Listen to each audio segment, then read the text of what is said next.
Salut les amis, c'est Thomas InTech, j'espère que vous allez bien. On se retrouve aujourd'hui pour parler du nouvel iPad Pro M2. Cela fait plusieurs semaines que je l'utilise, donc pour moi l'occasion de vous en parler dans cette nouvelle vidéo. Installez-vous confortablement comme d'habitude et on regarde tout ça. Allez, c'est parti, showtime!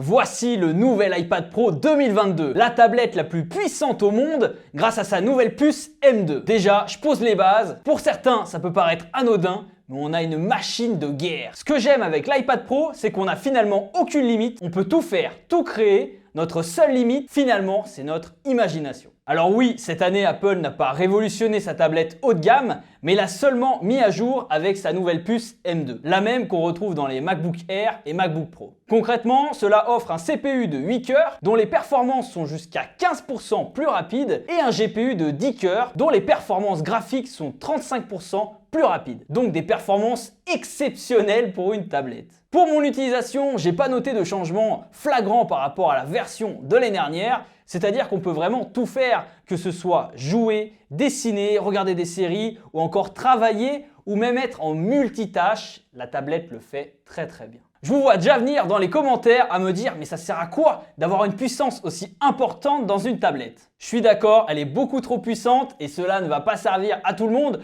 peut-être à 2-3% des utilisateurs qui vont pouvoir la pousser au maximum. Et j'ai envie de dire, et alors? Moi en tant qu'utilisateur, j'ai envie d'avoir le meilleur produit, le produit qui fonctionne en toutes circonstances. Et là pour le coup, c'est ce que fait cet iPad. La tablette est efficace en multitâche, vous pouvez travailler sur des projets volumineux sans aucune limite et c'est le kiff. J'attends quand même un vrai logiciel de montage vidéo sur l'iPad. Alors Apple, s'il vous plaît, bougez-vous là-dessus parce que tout le monde attend. C'est vrai qu'il nous manque juste quelques petits logiciels professionnels pour aller au bout et qu'on ait vraiment une tablette au top du top. La bonne nouvelle, c'est que DaVinci Resolve arrive fin d'année. Donc on pourra tester ça sur la chaîne et j'ai vraiment hâte d'en savoir plus sur cette nouvelle application. Enfin, et dernière chose, très intéressante d'ailleurs, c'est qu'Apple met à disposition une machine ultra puissante avec une puce M2. Donc maintenant, les développeurs ont la main pour créer des applications de folie. Donc Apple maintenant se décharge sur les développeurs et c'est à eux de nous faire plaisir en créant des applications de folie. Bon, affaire à suivre, on verra ce que le futur nous dévoilera.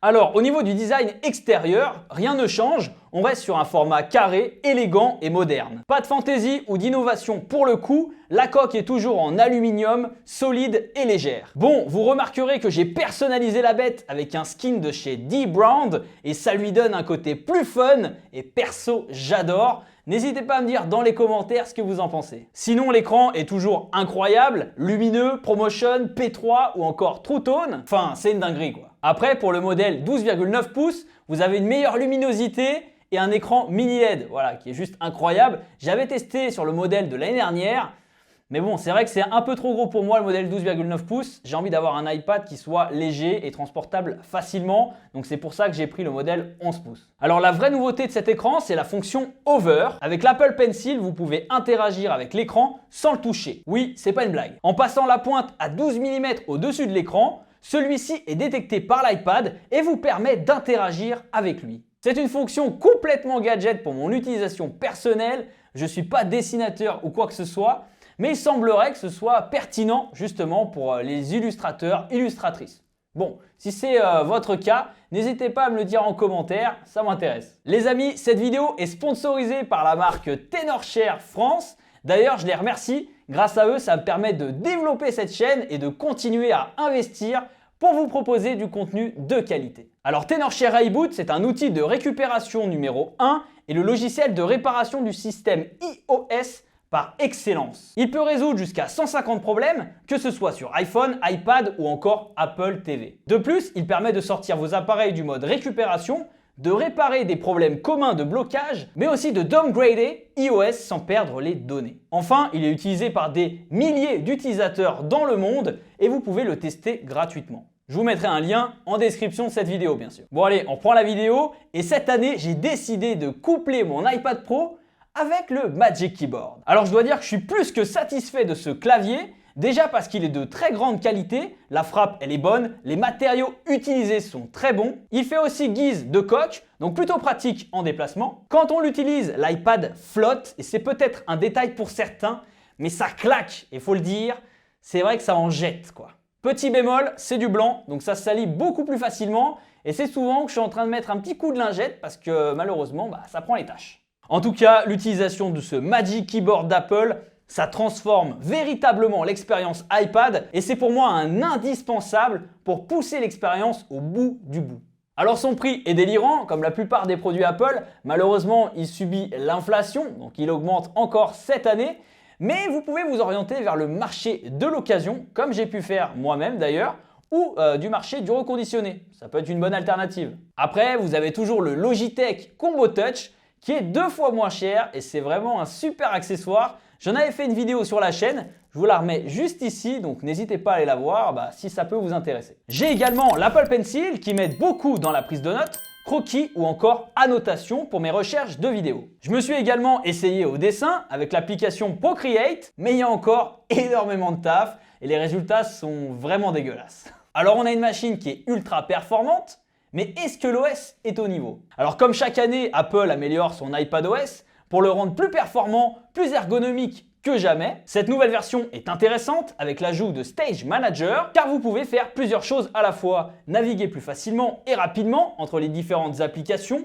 ou encore créer des groupes d'applications pour être encore plus focus sur une tâche. En avant la productivité avec Apple. Mais la vraie nouveauté, c'est la prise en charge des écrans externes jusqu'à 6K qui permettent de profiter des fonctions Stage Manager. Sinon, il y a aussi quelques modifications sur les applications, Message, Météo, Photo ou encore d'autres fonctions semblables à ce que l'on retrouve sur l'iPhone. C'est un premier pas, il y a du mieux, mais on est encore très loin je pense de ce que peut faire Apple.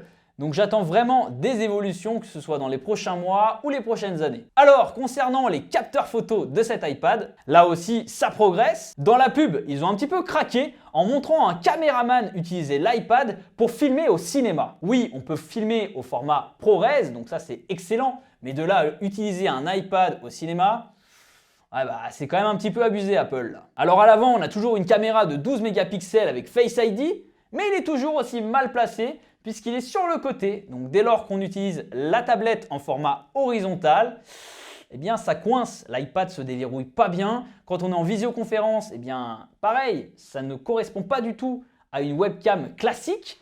Donc là, il y a vraiment un gros décalage, notamment par rapport au dernier iPad 10 qui lui a revu justement son écran Face ID sur le haut. Donc c'est beaucoup plus logique que ce que fait l'iPad Pro. Alors il semblerait que ça aurait demandé un petit peu trop de changements à l'intérieur de la machine pour le déplacer.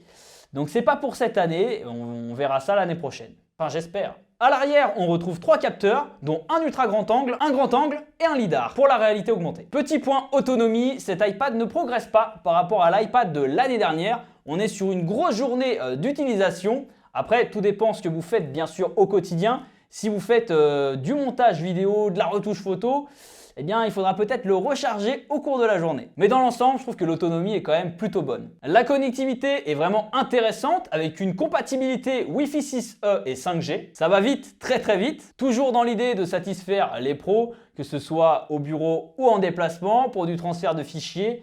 Bien là au moins, il n'y a pas de latence, ça va super vite. Enfin les amis, parlons du prix puisque cette année, eh bien, comme tous les produits Apple, l'inflation s'applique aussi sur ces tablettes avec donc le modèle 11 pouces qui passe à 1069 € en entrée de gamme, la version 12,9 pouces qui passe à 1469 €. Là, c'est un gros gap de prix, ça fait très mal. Alors oui, c'est cher, même très cher pour quelqu'un qui l'utilise pour aller sur YouTube, Facebook, Instagram.